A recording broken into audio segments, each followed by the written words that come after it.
There's a particular kind of exhaustion that comes from caring about someone who seems incapable of caring back, not because they're cruel, not because they don't want to, but because something inside them shuts down the moment you get close. And you've been blaming yourself for not finding the right key. You know this feeling, don't you? You've spent nights analyzing every conversation, every text message, every moment they pulled away. You've read the articles, you've tried the strategies, you've given more empathy than you knew you had. And somehow the gap between you only widens. Let me share something with you that might change how you see this entire situation. One of the most painful patterns in relationships is this: good people destroying themselves by offering empathy to those who are psychologically structured to reject it. Notice I didn't say choose to reject it, I said structured to reject it. This distinction matters more than you realize. You see, when you're dealing with someone with avoidant attachment, you're not dealing with a communication problem. You're not dealing with a trust issue that can be solved with more patience. You're dealing with a fundamental psychological architecture that was built decades ago, probably in childhood, as a survival mechanism. And here's where it gets truly important for you to understand. Their avoidance isn't about you, but your insistence on trying to fix it with empathy is absolutely about you. Stay with me here, because this is where most people miss the critical insight. When you were young, you learned something about love. Maybe you learned that love means persistence, that love means proving yourself, that love means never giving up on someone. These beliefs feel noble. They feel right. They feel like the highest version of who you are. But what if those beliefs are actually keeping you trapped? Think about what happens when you offer empathy to an avoidant person. You're warm, you're understanding, you're patient, you create space for them to open up, you validate their feelings, you do everything the relationship books tell you to do, and they retreat. Not a little, not temporarily. They retreat in ways that leave you feeling more alone than before you tried. So you think, I didn't do it right, I need to give more, I need to be more patient, I need to show them it's safe, and the cycle begins again. Here's what's actually happening in that moment, and this is crucial for you to grasp. When you offer empathy to someone who is avoidant, you're actually triggering their deepest fear. You're getting close, you're seeing them, you're creating intimacy. And intimacy to an avoidant person feels like danger, not because you're dangerous, but because their entire psychological system was built to protect them from the vulnerability that intimacy requires. Listen carefully to this next part. An avoidant person learned very early in life that depending on others leads to pain, that showing need leads to rejection or disappointment, that emotional closeness is a trap that will eventually hurt them. So they built walls, thick walls, automatic walls, walls that go up the moment someone gets too close. And your empathy, your beautiful, genuine, heartfelt empathy, it's a battering ram against those walls. You think you're building a bridge, they experience it as an attack. Now I can feel some of you resisting this. You're thinking, but I know they care. I've seen glimpses of who they really are. I know they want connection. Yes, you're right. They do want connection. And they're terrified of it. Both things are true simultaneously. And this is precisely why your empathy doesn't work. Because you're trying to logic someone out of a fear they didn't logic themselves into. Their avoidance was formed before language, before conscious thought. It's wired into their nervous system. And you cannot empathize someone out of their nervous system's protective response. Let me give you a concrete example so you can see this clearly.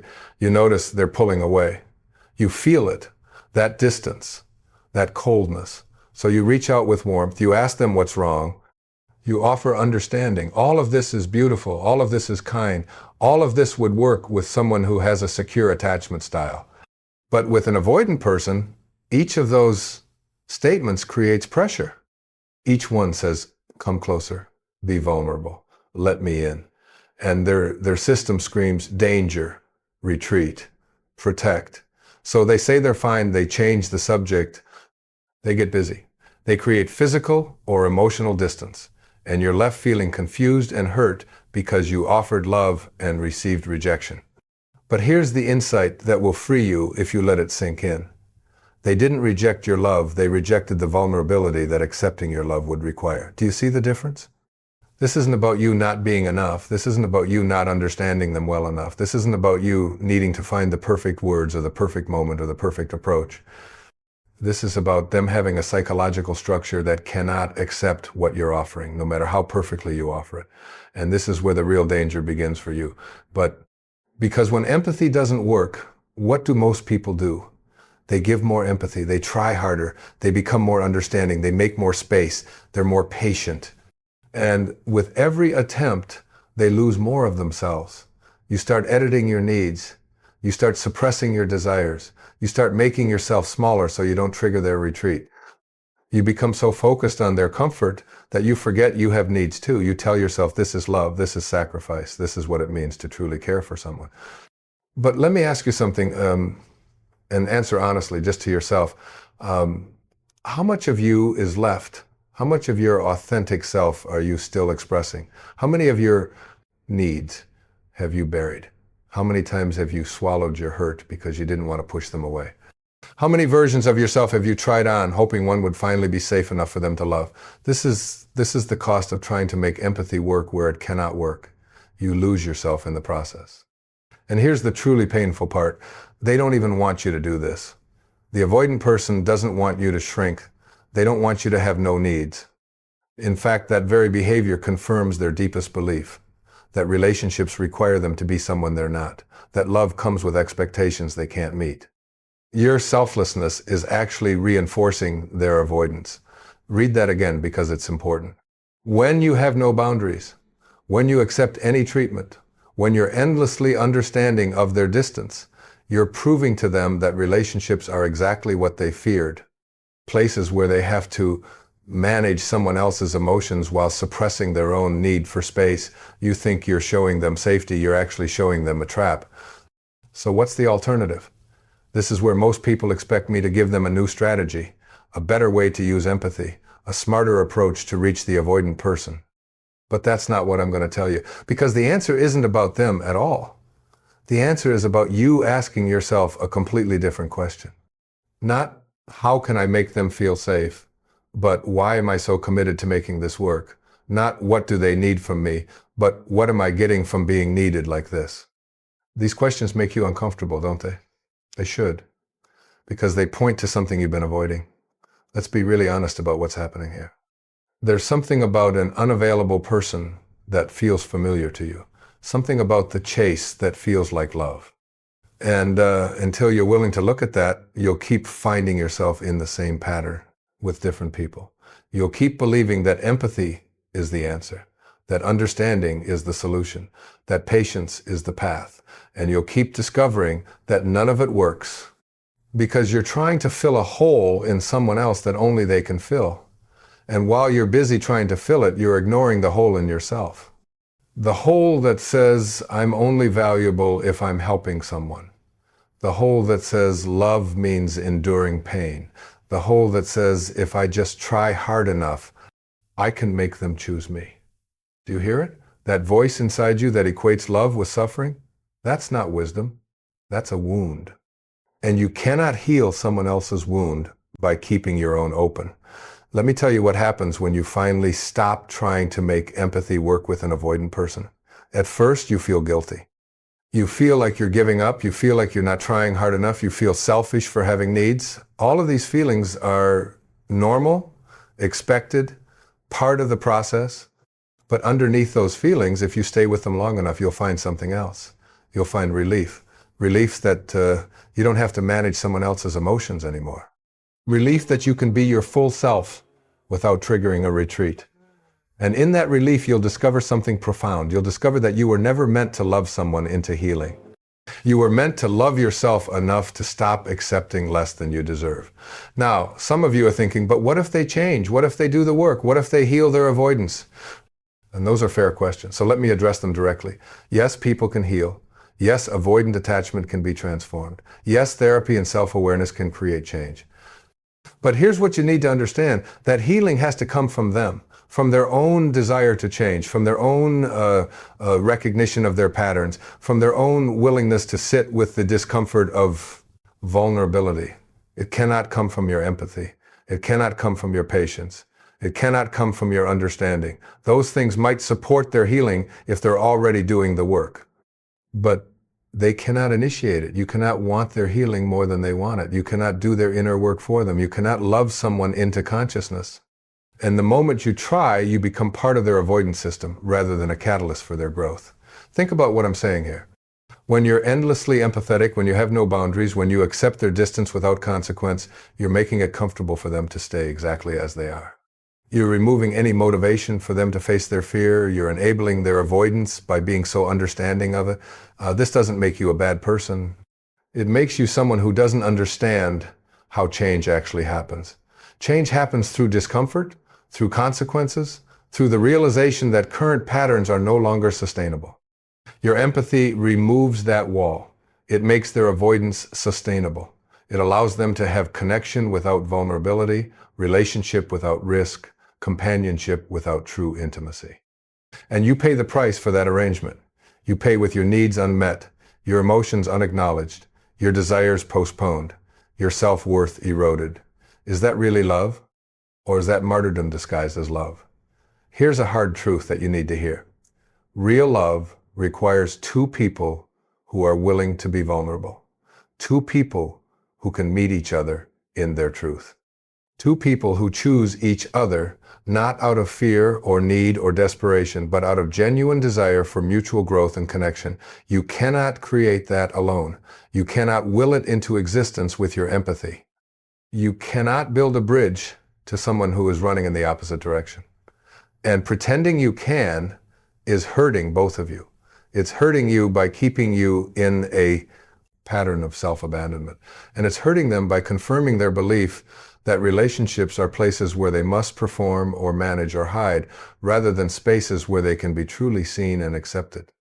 So what does it actually look like to stop trying to make empathy work with an avoidant person? It looks like having boundaries, clear boundaries. I need regular communication.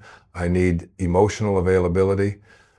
I need someone who is working on themselves as much as I'm working on myself. And if those needs cannot be met, I need to make different choices. It looks like no longer editing yourself, speaking your truth even when it might create distance, expressing your needs even when it might trigger their retreat, being your authentic self even when it feels risky. It looks like ending the chase. Not as a tactic to make them pursue you, not as a strategy to trigger their fear of loss, but as a genuine stepping back to assess whether this relationship is actually serving your growth and well-being. It looks like redirecting all that empathy and understanding and patience toward yourself, asking yourself what you need, what you deserve, what patterns you're repeating, what wounds you're avoiding by focusing on theirs. It looks like being willing to be alone rather than being lonely in a relationship. And that last one terrifies people, because being alone feels like failure, like proof that you weren't enough, like confirmation of your deepest fears about yourself. But let me reframe that for you. Being alone is not failure.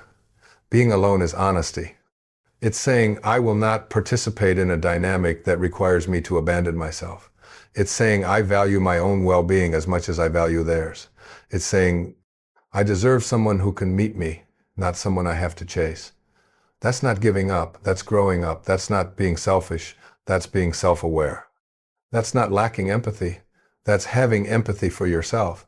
And here's what happens when you finally choose yourself. At first, they might not notice. They might be relieved. They might appreciate the space. And this will hurt because it confirms that your presence was pressure to them. Let that hurt teach you.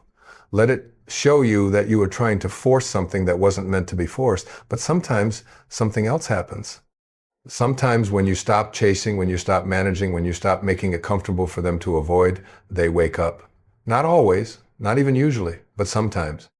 They realize what they're losing. They feel the absence of your effort. They recognize that they actually need to choose, not just passively receive. And if they do wake up, if they do choose to do their own work, if they do commit to healing their avoidance, then something real can begin. But notice what had to happen first. You had to stop. You had to have boundaries. You had to value yourself enough to walk away. That's what creates the possibility for real change, not your empathy, your absence of it. Now, I want to address something that I know some of you are feeling right now. You're feeling like this means you should be cold, harsh, Withholding, like having boundaries, means building walls. Like valuing yourself means not caring about others. That's not what I'm saying at all. You can be compassionate without being a doormat. You can be understanding without being used. You can care about someone deeply while also caring about yourself. Empathy works when it flows both ways, when there's mutual vulnerability, when both people are willing to be seen and to see each other. Empathy does not work as a one-way street where you endlessly give and they endlessly take or retreat. That's not empathy. That's self-sacrifice. And there's nothing noble about sacrificing yourself for someone who isn't choosing to grow. See yourself as someone holding a lantern. You hold your light. You shine it on your own path. You walk forward in your own growth. If they choose to walk beside you, drawn by their own light, then you walk together, two whole people choosing each other. But if they choose to stay in the dark, you keep walking. You don't dim your light to make them comfortable. You don't stop walking to wait for them. You keep walking, you keep shining, you keep growing. And you trust that the right people will be on that path with you. Not because you convinced them to be there, but because they chose their own growth and it aligned with yours. So here's what I want you to do after you finish hearing these words. I want you to get really honest with yourself, painfully honest, about why you're so invested in making empathy work with someone who cannot receive it. Ask yourself, what am I afraid will happen if I stop trying? What do I believe about myself if this relationship doesn't work? What wound am I trying to heal through them? What pattern am I repeating from my past? What am I avoiding in my own life by focusing on their problems? Sit with those questions. Don't rush to answer them. Don't rationalize them away. Don't make excuses. Just sit with them and let the truth emerge. And then, here's the hard part, the part that requires real courage. Make a different choice. Not necessarily ending the relationship, though that might be what integrity requires, but making a choice to stop abandoning yourself in an attempt to reach them. Make a choice to have boundaries, to express needs, to expect reciprocity, to value your own emotional well-being as much as you value theirs. Make a choice to redirect your empathy toward yourself, to ask yourself what you need, to give yourself the understanding you've been giving them, to be as patient with your own healing as you've been with theirs. Make a choice to stop believing that love means enduring pain, that relationships should be this hard, that you have to earn someone's vulnerability by having none of your own needs. These are lies, beautiful lies that feel like love, but lies nonetheless. Real love is not this hard. Real love does not require you to disappear. Real love does not ask you to be endlessly understanding while receiving nothing in return. Real love is mutual, reciprocal, growth-oriented, challenging, yes, but in ways that expand both people, not ways that diminish one for the comfort of the other. And you cannot create real love by yourself, no matter how much empathy you have. You've been carrying something that was never yours to carry, the responsibility for their healing, the burden of their fear, the weight of making them feel safe enough to choose you. It's time to put that down, not with anger, not with resentment, but with clarity, with self-respect, with recognition that you are trying to do something that cannot be done. You cannot heal someone else's attachment wounds. You cannot love someone into security. You cannot empathize them into vulnerability. You can only do those things for yourself. And when you do, when you finally turn all that beautiful empathy and understanding and patience toward your own healing, something miraculous happens. You stop attracting avoidant people. Or more accurately, you stop being attracted to them. Because you no longer need someone to fix. You no longer need to prove your worth by being chosen. You no longer need to replay old patterns, hoping for a different outcome. You become available for something different, something real, something mutual.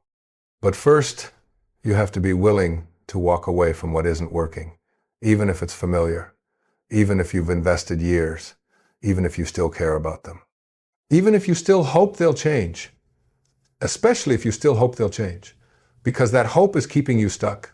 That hope is preventing you from seeing what is rather than what could be. That hope is asking you to wait for a future that may never come while your present slips away unlived. And your life is too precious for that. Your time is too valuable. Your heart is too important. Your growth is too urgent. You matter. Not because of what you do for others, not because of how well you understand people, not because of your capacity for empathy. You matter because you exist, because you're here, because you have inherent worth that doesn't require proving. And when you really believe that, when you really know that in your bones, you won't accept relationships that require you to forget it. You won't stay where empathy is demanded but not reciprocated. You won't invest in people who cannot invest in themselves. You won't make yourself small to make others comfortable. You'll stand in your full self, needs and all, desires and all, boundaries and all, and you'll say, this is who I am, this is what I need, this is what I'm available for. And if that doesn't align with who you are and what you can offer, I release you with love, and I release myself with even more love. That's not a lack of empathy. That's the highest form of it. Empathy that includes yourself. Empathy that recognizes that both people in a relationship deserve to be seen, known, and chosen. So stop trying to make empathy work where it cannot work. Stop trying to prove you're worthy of love by having no needs. Stop trying to heal someone who isn't asking to be healed. Stop trying to build intimacy with someone who is running from it. Start choosing yourself. Start having boundaries. Start expressing needs. Start expecting reciprocity. Start recognizing that you deserve someone who can meet you, not someone you have to chase. Your empathy is a gift, but it's only valuable when it's received, when it's mutual, when it flows in a relationship where both people are committed to growth and vulnerability. Don't waste it on someone who cannot receive it. Don't exhaust it trying to force open a door that's locked from the inside. Don't deplete it hoping that if you just give enough, they'll finally feel safe enough to love you back. Save it for yourself. Save it for your own healing. Save it for relationships where it can actually land and create the connection it's meant to create. And trust that when you do, when you finally stop abandoning yourself for others, you'll discover something you may have forgotten. You're not broken for wanting connection. You're not too much for having needs. You're not selfish for valuing yourself. You're not unlovable because someone with avoidant attachment cannot love you the way you deserve to be loved. You're just someone who learned the wrong lessons about love. Someone who believed that love means suffering, that caring means sacrificing, that empathy means having no boundaries. And now you have the opportunity to learn different lessons, truer lessons, lessons that will actually set you free.